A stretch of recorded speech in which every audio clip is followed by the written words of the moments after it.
Soon it was entirely dark, but for the fire in the moon.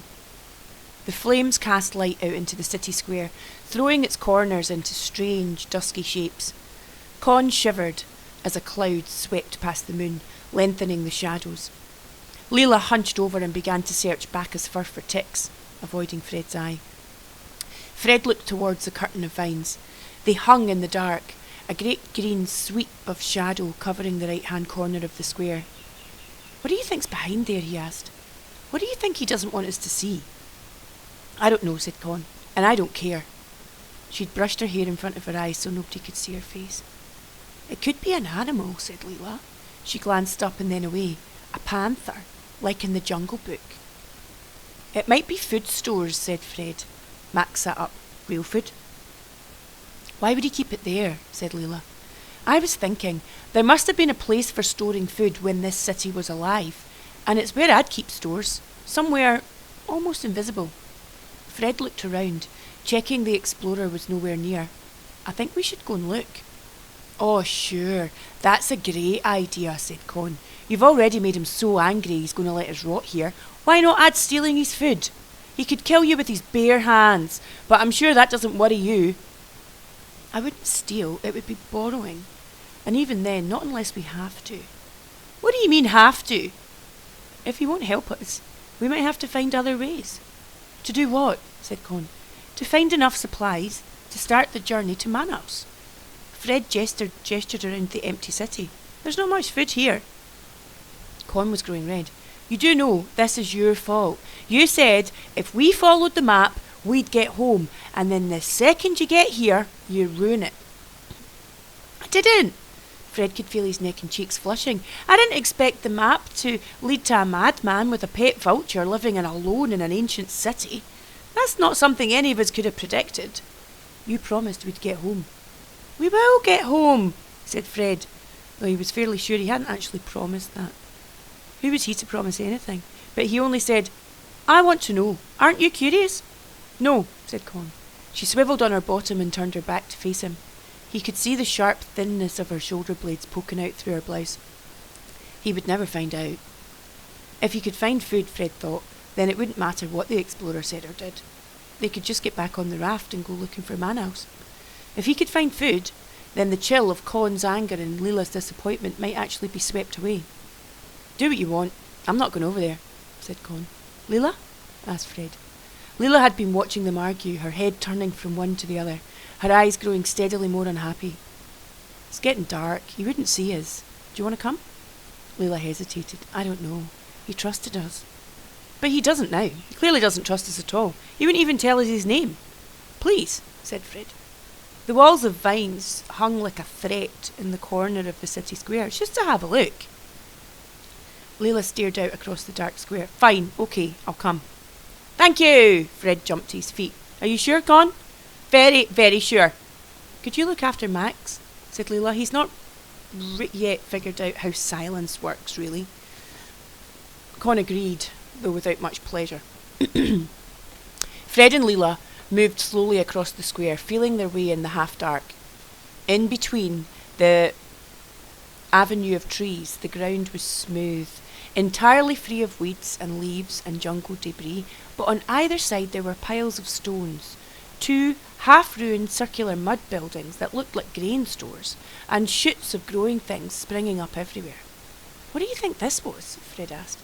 "I don't know, but if this was the city square, then those statues would be their town monuments, or maybe their gods. Like we have the lions in Trafalgar Square." At the thought of them, a gust of longing for home swept over him.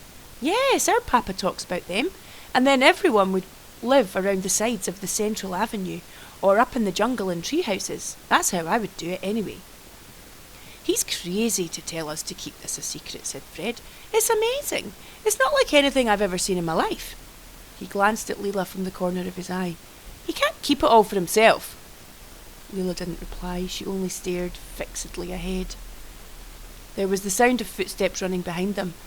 Fred sprang round, but it was Con, with Max in tow. "We changed our minds," said Con, panting hard, "but we're not talking to you." "She made me come," said Max. "She saw a shadow and she thought it was a snake." "I didn't, you little rat." Leela and Fred exchanged glances. You'll have to be quiet, Maxie, said Leela. I'm always quiet, said Max with dignity. He turned to put his tongue out at his sister, tripped on a stone, and let out a howl loud enough to wake the sleeping birds. My toe! Shush, said Leela. A tree rustled, then stopped abruptly.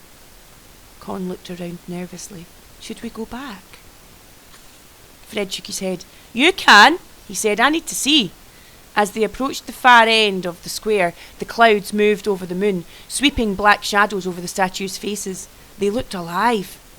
Behind the statues ran a mud and stone wall, high over their heads. The left edge of the wall ended in a crumbling ruin, overrun with patches of light yellow flowers. The right side vanished in a curtain of vines, the vines that the explorer had forbidden them from touching. Fred approached the vines. They rustled. He stepped backwards. It might have been the wind, or something living behind them.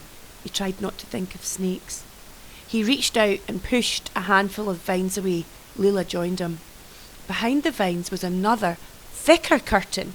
They seemed like plaited together like wickerwork, woven so densely Fred could barely fit a hand through the green mass. He pushed both arms into the vines, elbow deep, and he tugged.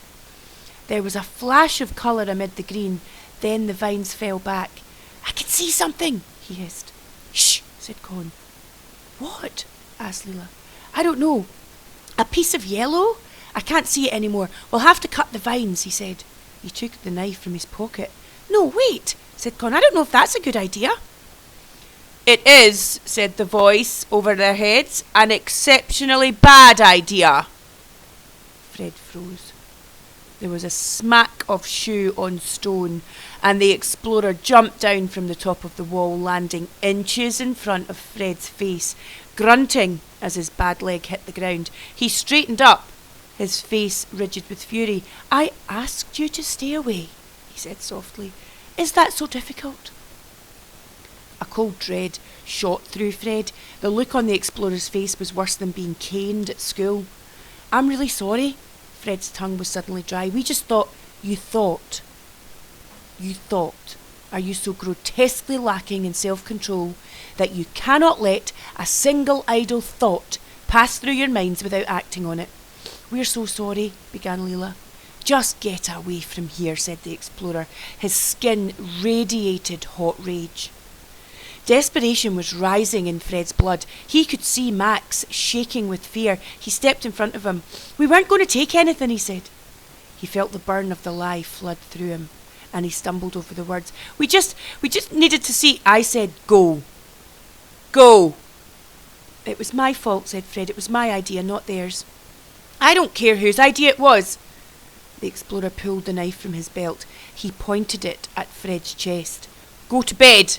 If I ever find you anywhere near the vines again, I'll cut off your fingers while you sleep and fry them in banana oil and feed them to the vulture for dessert.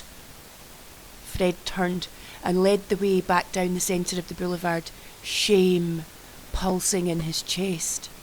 Even Max didn't make a sound.